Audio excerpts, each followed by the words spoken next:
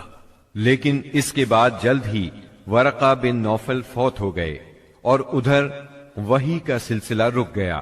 وحی کی بندش سے آپ کو سخت رنج و ملال ہوا، لیکن مصلحت الہی اسی میں تھی، کیونکہ اس طرح خوف جاتا رہا، معاملے کی نوعیت سمجھنے کا موقع ملا اور دوبارہ وحی کی مشقت برداشت کرنے پر طبیعت صرف آمادہ ہی نہیں ہوئی بلکہ ایک گونا شوق اور طلب بھی پیدا ہوئی، اور آپ دوبارہ وحی کا انتظار کرنے لگے۔ ادھر آپ گوشہ نشینی کی بقیہ مدت پوری کرنے کے لیے ورقہ کے پاس سے پلٹ کر دوبارہ غار ہرا میں تشریف لا چکے تھے۔ جب ماہ رمضان ختم ہو گیا اور آپ کی اعتکاف کی مدت پوری ہو گئی تو عادت کے مطابق پہلی شوال کی صبح ہرا سے اتر کر مکہ معظمہ روانہ ہوئے۔ نبی کریم صلی اللہ علیہ وسلم ارشاد فرماتے ہیں میں پہاڑ سے اتر کر میدان میں پہنچا تو مجھے پکارا گیا، میں نے دائیں دیکھا کچھ دکھائی نہ دیا، بائیں دیکھا تو بھی کچھ دکھائی نہ دیا، سامنے دیکھا تو بھی کچھ دکھائی نہ دیا، پھر پیچھے دیکھا تو وہاں بھی کچھ نظر نہ آیا۔ اس کے بعد میں نے سر اوپر اٹھایا تو کیا دیکھتا ہوں کہ جو فرشتہ ہرا میں میرے پاس آیا تھا وہی آسمان و زمین کے درمیان موجود ہے۔ یہ دیکھ کر میرا پورا وجود اس کے روب سے بھر گیا، یہاں تک کہ میں زمین کی طرف جھک گیا۔ پھر میں خدیجہ کے پاس آیا اور کہا، مجھے چادر اڑا دو، مجھے چادر اڑا دو، مجھے کمبل اڑا دو، ٹھنڈے پانی کے چھینٹے مارو۔ انہوں نے کمبل اڑا دیا، ٹھنڈے پانی کے چھینٹے مارے۔ پھر یہ آیات نازل ہوئی، اے کمبل پوش، اٹھ اور لوگوں کو ان کی بدعملی کے نتائج سے ڈرا، اپنے رب کی بڑائی بیان کر اور اپنے کپڑے پاک رکھ اور گندگی سے الگ تھلگ رہ۔ بعثت نبوی کے ابتدائی 3 برسوں میں آپ چپکے تبلیغ کرتے رہے۔ اس دوران میں سیدنا ارقم رضی اللہ عنہ کا گھر اسلامی تحریک کا مرکز بنا۔ یہ گھر کوہ صفا کے دامن میں واقع تھا۔ نمازیں گھروں کے اندر اور پہاڑوں کی گھاٹیوں میں پڑھی جاتی رہیں۔ اس تبلیغ کے ذریعے سے چراغ جلتا رہا۔ آپ نے سب سے پہلے ان لوگوں کو تبلیغ فرمائی جن کے آپ کے ساتھ تعلقات تھے۔ آپ کو اپنے ان قریبی ساتھیوں کی طرف سے مایوسی کا سامنا نہیں کرنا پڑا۔ عورتوں میں آپ کی زوجہ سیدہ خدیجہ رضی اللہ عنہا، غلاموں میں زید بن حارثہ رضی اللہ عنہ، مردوں میں سیدنا ابو بکر صدیق رضی اللہ عنہ اور لڑکوں میں سیدنا علی رضی اللہ عنہ نے سب سے پہلے اسلام قبول کیا۔ خفیہ دعوت و تبلیغ کا یہ سلسلہ قریباً 3 سال تک جاری رہا۔ اس عرصے میں جن حضرات نے اسلام قبول کیا ان کے نام یہ ہیں: بلال بن رباح، عثمان بن عفان، زبیر بن عوام، عبد الرحمن بن عوف، طلحہ بن عبید اللہ، سعد بن ابی وقاص، عمرو بن انبسہ، خالد بن سعد بن عاص، عمار بن یاسر، خباب بن ارت، ابو عبیدہ بن جراح، سعید بن زید، جعفر بن ابی طالب، عبداللہ بن مسعود، ابو سلمہ، عثمان بن مظعون، صہیب رومی اور ارقم رضی اللہ عنہم۔ مجموعی طور پر قریباً 40 افراد نے اسلام قبول کیا۔ ان حضرات کو السابقون الاولون کہا گیا۔ اس خاموش تبلیغ کے نتیجے میں 40 افراد نے اسلام قبول کیا۔ اس طرح اسلام کی بنیاد مضبوط ہو گئی۔ تب اللہ کا حکم آیا، اے کمبل لپیٹ کر لیٹنے والے، اٹھو اور خبردار کرو، اپنے رب کی بڑائی کا اعلان کرو۔ یہ سورہ مدثر کی پہلی 2 آیات کا ترجمہ ہے۔ ان میں نبی صلی اللہ علیہ وسلم کو اس عظیم اور جلیل کام کے لیے اٹھنے اور نیند کی چادر پوشی اور بستر کی گرمی سے نکل کر جہاد، کوشش اور مشقت کے میدان میں آنے کے لیے کہا گیا۔ اے چادر پوش، اٹھ اور ڈرا۔ گویا کہا جا رہا ہے جسے اپنے لیے جینا ہے وہ تو راحت کی زندگی گزار سکتا ہے، لیکن آپ جو اس زبردست بوجھ کو اٹھا رہے ہیں تو آپ کو نیند سے کیا تعلق، آپ کو راحت سے کیا سروکار، آپ کو گرم بستر سے کیا مطلب، پرسکون زندگی سے کیا نسبت، راحت بخش ساز و سامان سے کیا واسطہ۔ آپ اٹھ جائیے اس عظیم کام کے لیے جو آپ کا منتظر ہے، اس بھاری بوجھ کے لیے جو آپ کے لیے تیار ہے۔ اٹھ جائیے جد و جہد اور مشقت کے لیے، تکان اور محنت کے لیے اٹھ جائیے کہ اب نیند اور راحت کا وقت گزر چکا۔ اب آج سے مسلسل بیداری ہے، طویل اور مشقت سے لبریز جہاد ہے۔ اٹھ جائیے اس کام کے لیے، مستعد اور تیار ہو جائیے۔ یہ بڑا عظیم اور پرہیبت حکم ہے۔ اس نے نبی صلی اللہ علیہ وسلم کو پرسکون گھر، گرم آغوش اور نرم بستر سے کھینچ کر تند طوفانوں اور تیز جھکڑوں کے درمیان انتہائی گہرے سمندر میں لا کھڑا کیا، لوگوں کے ضمیر اور زندگی کے حقائق کی کشاکشی کے درمیان پہنچا دیا۔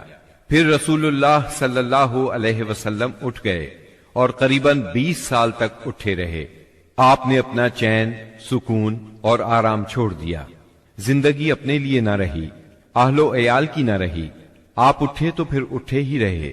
کام اللہ کی طرف دعوت دینا تھا۔ آپ نے یہ کمر توڑ بار گراں اپنے کندھوں پر کسی دباؤ کے بغیر اٹھا لیا۔ یہ بوجھ تھا، اس روئے زمین پر امانت کبریٰ کا بوجھ، ساری انسانیت کا بوجھ، سارے عقیدے کا بوجھ، میدانوں میں جہاد اور دفاع کا بوجھ۔ آپ نے 20 سال سے زیادہ عرصے تک مسلسل اور ہمہ گیر مارکا آرائی میں زندگی بسر کی، اور اس پورے عرصے میں جب سے آپ نے وہ آسمانی ندا اللہ کی آواز سنی اور یہ بھاری ذمہ داری پائی، آپ کو کوئی ایک حالت کسی دوسری حالت سے غافل نہ کر سکی۔ اللہ آپ کو ہماری طرف سے اور ساری انسانیت کی طرف سے بہترین اجر عطا فرمائے، آمین۔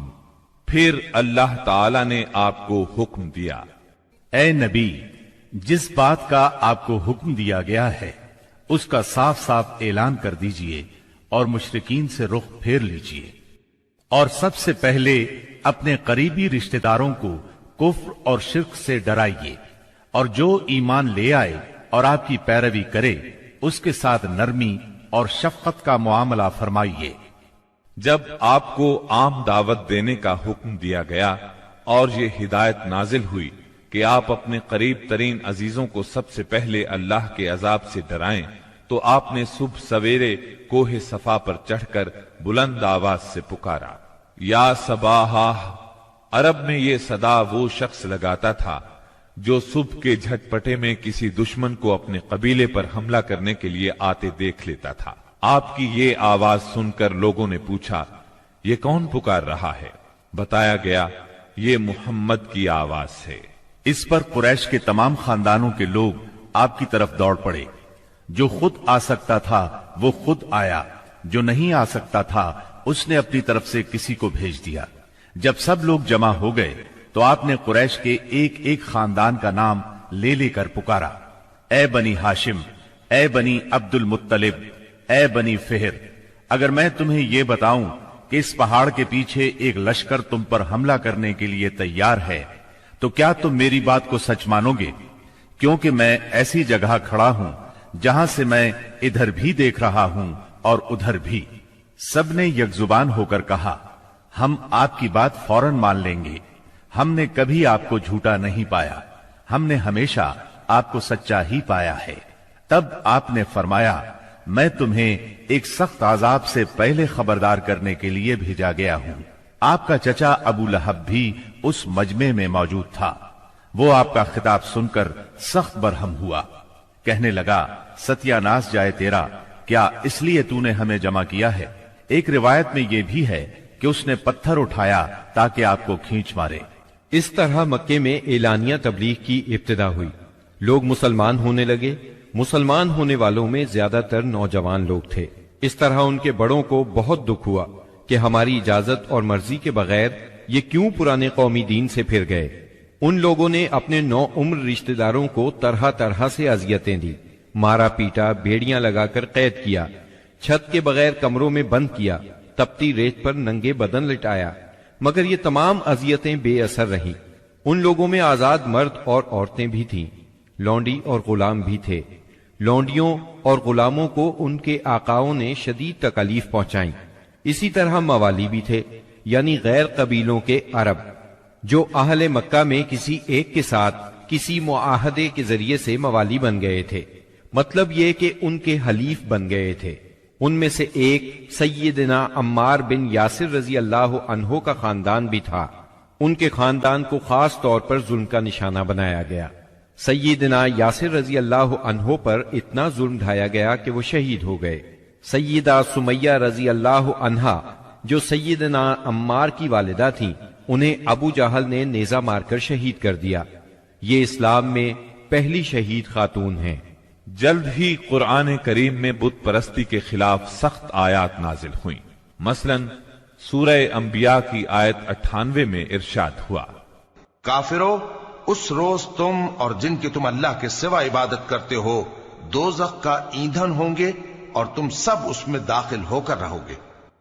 بے شک تم اور وہ بت جن کو تم اللہ کے سوا پوجا کرتے ہو سب دوزخ کا ایندھن ہوں گے اور تم سب اس میں داخل ہو کر رہو گے۔ اس پر مشرکین کے ظلم و ستم میں اور شدت آ گئی۔ آپ کی ذات کے خلاف اور اسلام کے حلقے میں داخل ہونے والوں کے خلاف تیزی آ گئی۔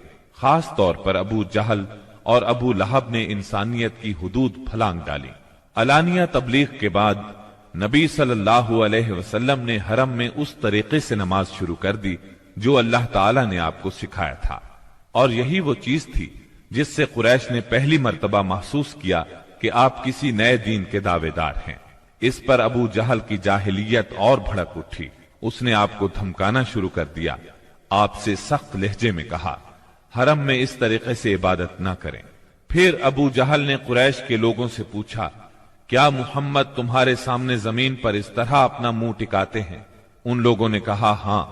اس پر اس نے کہا، لات اور عزا کی قسم، اگر میں نے اسے اس طرح نماز پڑھتے دیکھ لیا تو میں اس کی گردن پر اپنا پاؤں رکھ دوں گا اور اس کا چہرہ زمین پر رگڑ دوں گا۔ پھر ایسا ہوا کہ اس نے آپ کو نماز پڑھتے دیکھ لیا۔ وہ فوراً آپ کی طرف لپکا۔ وہ اپنے اعلان کے مطابق آپ کی گردن مبارک پر اپنا ناپاک پاؤں رکھنا چاہتا تھا کہ اسی وقت لوگوں نے اسے گھبرا کر خوف زدہ انداز میں پیچھے ہٹتے دیکھا۔ وہ اپنے منہ کو کسی چیز سے بچانے کی کوشش کر رہا تھا۔ لوگوں نے اس سے پوچھا، تجھے کیا ہوا؟ اس طرح پیچھے کیوں ہٹایا؟ اس نے کہا، میرے اور اس کے درمیان اچانک آگ کی ایک خندق اور کوئی ہولناک چیز تھی اور کچھ پر تھے۔ اس کی یہ بات کسی نے آپ کو بتائی تو آپ نے فرمایا، اگر وہ میرے قریب پھٹکتا تو فرشتے اس کے چیتھڑے اڑا دیتے۔ سیدنا ابن عباس رضی اللہ عنہ سے روایت ہے کہ رسول اللہ صلی اللہ علیہ وسلم مقام ابراہیم پر نماز پڑھ رہے تھے۔ ایسے میں ابو جہل کا ادھر سے گزر ہوا۔ اس نے کہا، اے محمد، کیا ہم نے تمہیں اس سے منع نہیں کیا تھا؟ یہ کہہ کر وہ آپ کو دھمکیاں دینے لگا۔ جواب میں آپ نے بھی اسے سختی سے جھڑک دیا۔ اس پر اس نے کہا، اے محمد، تم کس بل پر مجھے ڈراتے ہو؟ اللہ کی قسم، اس وادی میں میرے حمایتی سب سے زیادہ ہیں۔ ایک دن کسی جگہ اونٹ ذبح کیا گیا۔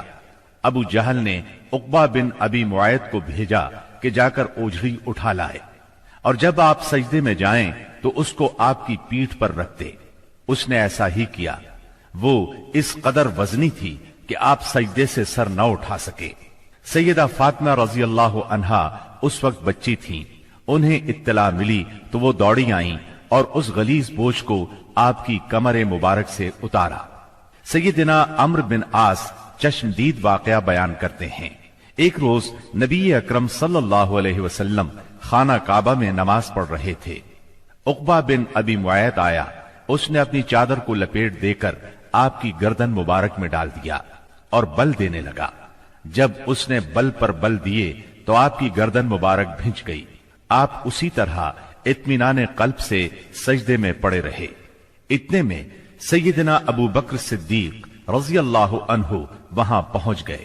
انہوں نے دھکے دے کر عقبہ بن ابی معیط کو ہٹایا اور ان سے فرمایا، کیا تم ایک ایسے شخص کو مارتے ہو اور صرف اس جرم میں کہ وہ کہتا ہے میرا پروردگار اللہ ہے اور وہ تمہارے پاس روشن دلائل لے کر آیا ہے؟ ان کے ایسا کہنے پر چند شریر سیدنا صدیق اکبر رضی اللہ عنہ پر ٹوٹ پڑے اور انہیں خوب زد و کوب کیا۔ انہی واقعات پر سورہ علق کی آیات 6 تا 19 نازل ہوئی۔ ہرگز نہیں، انسان سرکشی کرتا ہے اس بنا پر کہ وہ اپنے آپ کو بے نیاز دیکھتا ہے، حالانکہ پلٹنا یقیناً تیرے رب ہی کی طرف ہے۔ تم نے اس شخص کو دیکھا جو ایک بندے کو منع کرتا ہے جبکہ وہ نماز پڑھتا ہو۔ تمہارا کیا خیال ہے اگر وہ بندہ راہ راست پر ہو یا تقوی کی تلقین کرتا ہو؟ تمہارا کیا خیال ہے اگر یہ منع کرنے والا شخص حق کو جھٹلاتا اور منہ موڑتا ہو؟ کیا وہ نہیں جانتا کہ اللہ دیکھ رہا ہے؟ ہرگز نہیں، اگر وہ باز نہ آیا تو ہم اس کی پیشانی کے بال پکڑ کر کھینچیں گے، اس پیشانی کو جو جھوٹی اور خطا کار ہے۔ وہ بلا لے اپنے حامیوں کی ٹولی کو، ہم بھی عذاب کے فرشتوں کو بلا لیں گے۔ ہرگز نہیں، اس کی بات نہ مانو اور سجدہ کرو اور اپنے رب کا قرب حاصل کرو۔ اور اسی سورت کی پہلی 5 آیات نازل ہونے کے بعد سب سے پہلے اسلام کا اظہار نبی کریم صلی اللہ علیہ وسلم نے نماز ہی سے کیا تھا۔ Thanks for watching. Don't forget to like